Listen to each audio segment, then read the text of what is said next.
my fellow comic book collectors, it's Alan, the Comic Collector Geek, and this is part 10 of this newest unboxing.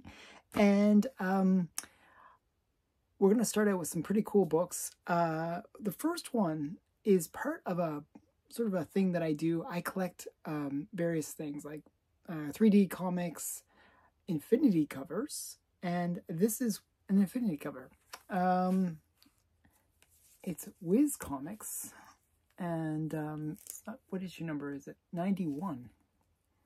It's just kind of a cool Infinity cover where you got Captain Marvel reading the book, and it's actually a pretty good one. Kind of my judgment of how good an Infinity cover is by the creativity of the Infinity cover, but also how many times you can actually see the Infinity. So some comics it's like barely 2. You know, it's like, but this one, if you look at it, it's 1, 2, 3, 4, 5, 6. A little tiny one there.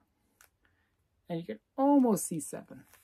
But yeah, it's like pretty good. So I like this one quite a lot for that reason, that it has like pretty good Infinity going on. Not quite infinite, but not even close, but definitely better than some. So yeah, I like these Infinity comics. I have a little collection going of them. This next one is a modern book, that has kind of like an homage to a Stranko, I believe it's Stranko cover. And we got Secret Warriors. And you can see that kind of like I forgot what issue. It's like a Nick Fury one. Well, this is Nick Fury. It's kind of got a little bit of the negative space, but also got that sort of that Stranko like line art. I forgot what issue it was. Like it's like one of the early Nick Fury books that has kind of like this psychedelic cover to it. It's not quite an homage, but it has similarities. I just thought it was very cool. I like the woman as well. She's very sexy. I thought this was, a really cool cover. So this is Secret Warriors, 70s variant, number 6. That was a nice one. Wasn't expensive. It's a cover buy, and it's a book that really doesn't sell for that much. It's basically cover price. Oh, I really like this one. This is my favorite cover from this run of books, and this run of books actually has some pretty cool good girl art covers. This is Gunsmoke number 3, I believe, or what number is it? Yeah, number 3. And it's just there's so much cool stuff going on here. So you got the guy, he's shooting crossway, and he's shooting the fuse off the TNT, and he's shooting the gun out of this guy's hand. And you got the bondage good girl as well. And it's just I always thought this was a cool cover. So it's Gunsmoke number 3. I just thought it was a really cool one. I'm not sure who did it. But yeah, it's definitely a cool one. I actually, there's one particular artist that does all of them, and I forgot his name. Okay, next one. This one's actually been censored already. Very interesting. So I think when they put it on eBay, they had to censor it, and they left it censored. So it's actually censored inside. So this is Midnight magazine, and it's signed by 2 people. I'm not sure who signed it. Dan something, and some other name right across there. Not sure. And then Dan somebody. Imagine they're probably the artist and writer for the book. But this is Midnight Magazine, number 6. I just thought it was kind of a cool cover. And the fact that it's signed. It was not expensive. Basically, I got it thrown in with the Gunsmoke. It was like an extra $5-10. So yeah, but I just thought it was a really interesting, interesting cover. It kind of reminds me of a cartoon or anime series that I watched called Overlord. Has sort of a similar feel to it. If you watch it, it's basically this skeleton king, and he has like a succubus that's his second in command, and this kind of reminds me of that, strangely. You have to watch the show to understand. Yeah, so, yeah. Okay, next one.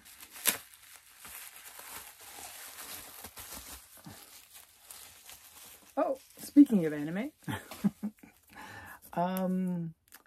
this is Night Warriors, #1, and it's the first appearance of the Dark Starkers. So, I think they actually appeared in the manga before this, but this is the first American appearance. And I forgot who asked me about it. Somebody asked me about Oni Press, and I was like, oh, I'll take a look into it. I think it's Oni Press, pretty sure.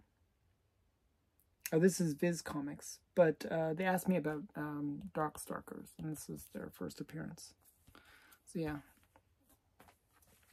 Okay, next one's actually a really interesting one. This is also another first appearance, and it's a shark cover. Another thing that I collect. I collect Infinity covers and shark covers and a whole bunch of other weird things. But this is a first appearance as well, another thing that I collect, of the Harlem Globetrotters.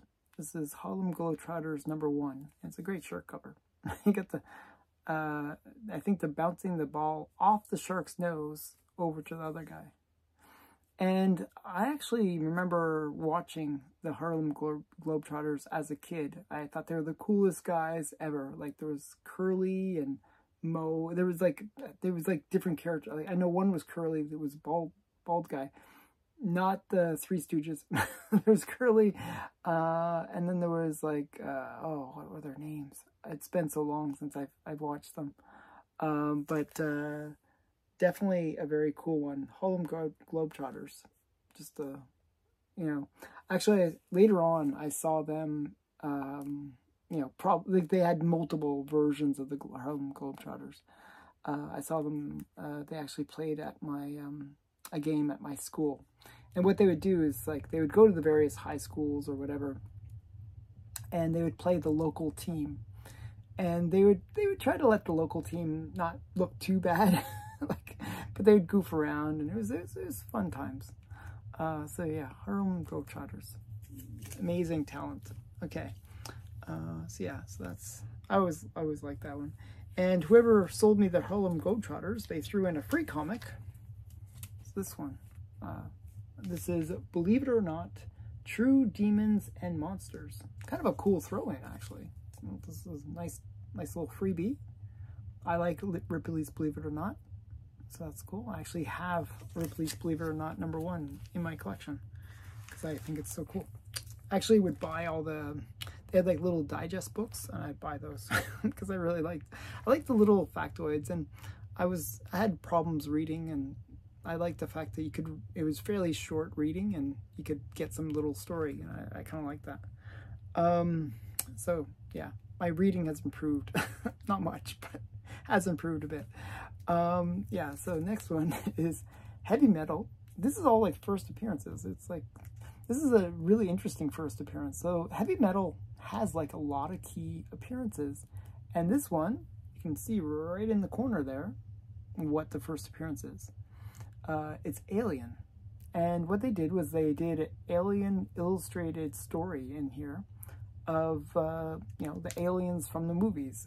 And it's basically the first movie in an illustrated format. It's quite cool. So this is Alien, the illustrated story. And this is from May of 1979. It's the first appearance of aliens in comics. Now, there's actually 2 magazines that you would want to get if you want to get the full story. It's this one, and then the month after gets the second part. Okay. So that are all the the various comics. And then we got this one big package, which I have no idea what it is. So we'll open it up and see what it is.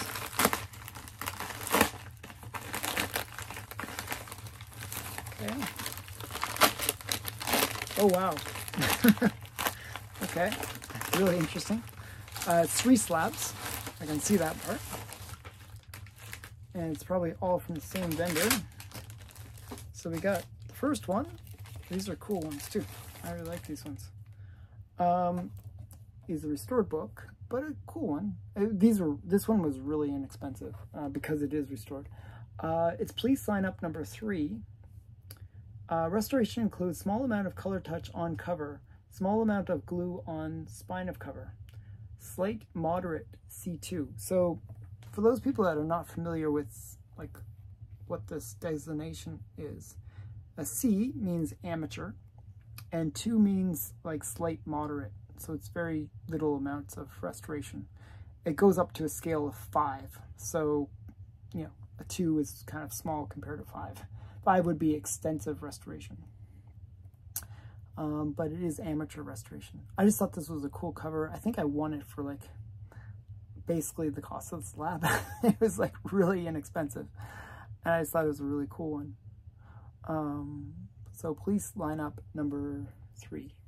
And it really presents well. It's not really, they did a good job redoing the restoration, I guess. So just a very pretty comic. So yeah, I like that one a lot. Okay, that's the first one.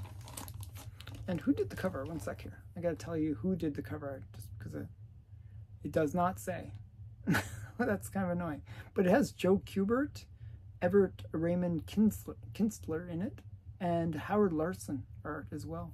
So lots of really famous artists inside. Okay, next one is one that I really like. This is such a cool cover. This is Chamber of Chills, and number 11 from Harvey Publications, 1952. Actually, so far everything is 52. Oh wow! So this is interesting. I didn't realize this, but it's got some missing pieces. So it says 1/4 of page 1 missing. That's not so good. So it's missing like a section from page 1, which is kind of sad. It's a Lee Elias cover though. But that's probably why I got the grade that it did. I would have said if it wasn't missing that, it'd probably grade at around a 3, I would say, just based on the spine. Spine's a little rough. But it is, you know, it's a sharp looking copy. And you can't see the fact that that page is missing a piece from the slab. And so, unless you can, I don't know how to look inside or something. So it presents really well for the grade. But the grade is why it was so affordable. This is actually a pretty pricey book in higher grades. I think I paid like about $100 for it. But I think it goes for about $150. Sorry, about $100 per point, I should say. So this would have been like normally about $150. Yeah, I've seen other ones.